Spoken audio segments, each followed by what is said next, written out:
Negligence of duty to সম্পূৰ্ণ দেখা গৈছে যিবোৰ ভিডিঅ' সাৰ্কুলেট হৈ আছে এতিয়া দেখা গৈছে জুবিন একেবাৰে সম্পূৰ্ণভাৱে তেওঁ এক্সস্টেড হৈ গৈছিল সেই সময়খিনিত আকৌ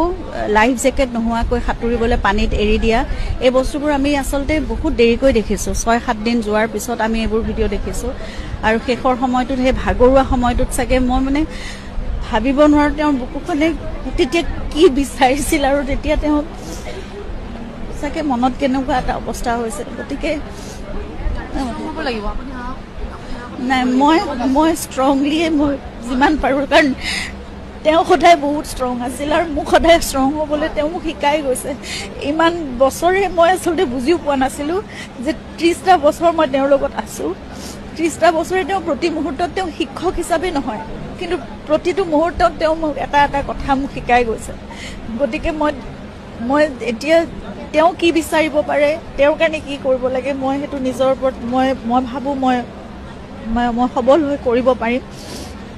কিন্তু তেওঁ ঠকুতে মোৰ শক্তিটো আৰু বহুত বেলেগ আছিল কিন্তু এতিয়া মই জানিব বিচাৰো আসলে প্ৰকৃততে ঘটনাটো কি হৈছিল আৰু কিয় এনেকুৱা হ'ব লগা হ'ল এনে এজন ব্যক্তিৰ লগত নাই ঘটনাৰ পিছত সেই ঘটনা যেতিয়া খবৰটো পাইছিলো তেতিয়া মই সিদ্ধাৰ্থকে সুধি আছিলো কাৰণ কাৰো ফোন লগা নাছিল পিছলে কাৰো ফোন মই একেবাৰে নাপালো মই ইমান চেষ্টা কৰিছিলো বিচাৰিছিলো যে মোক আসল ঘটনাটো কি হৈছে কওক মই কৰি আছিলো ফোন মই খবৰ তেওঁলোকৰ পৰাই পাইছো প্ৰথম তাৰ পিছত আৰু মই কাকো ফোনত নাই পোৱা একো মানে ইমান বিচাৰিছিলো যে তেওঁ ভন্টি আৰু মই ইমান ৰিকুৱেষ্ট কৰিছো সকলোকে যে মোক এবাৰ দেখুৱাই দিয়ক অন্তত কি হৈছে কেনেকৈ আছে নাই একো দেখিবলৈ নাপালো না ভিডিঅ' পালো না এটা হেৰি পালো তাৰ পিছত কিন্তু ফেচবুকত বা হেৰিত এইবোৰ ভিডিঅ'বোৰ ওলাই আছে এটা এটাকৈ সেই মুহূৰ্তৰ ফটোও পাইছো হস্পিটেলৰ ভিতৰত কিন্তু সেইখন বহুত পিছত দেখিছো সেইদিনা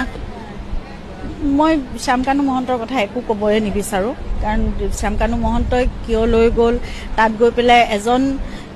বন্ধু বুলিয়ে অকল জুবিনৰ দৰে এজন ব্যক্তিক এটা সত্তাক এজন শিল্পীক কেনেদৰে ৰাখিব বিচাৰিছিলে সেইটো কথা মই একো বুজিয়ে নাপালো না কোনো মেডিকেল এসিস্টেন্স আছিল না কোনো সিকিউৰিটি আছিল না তেওঁৰ প্ৰতি বিশেষ কিবা এটা মানে থকাৰ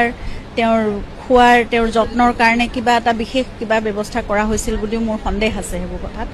আৰু একো কৰা নাছিল আসলতে আৰু সেই মুহূৰ্তটো দেখা গৈছে তাত যিসকল উপস্থিত আছিল সিদ্ধাৰ্থে হওক শেখৰে হওক বা তাত উপস্থিত যিসকল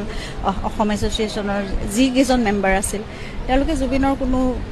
সেই একদম ভাগৰুৱা অৱস্থাটো তেওঁক আসলতে আঁতৰাই আনিব লাগিছিল সেই সময়ত তেওঁক পানীত নামিবলৈ দিয়াৰ কোনো কথা নাছিল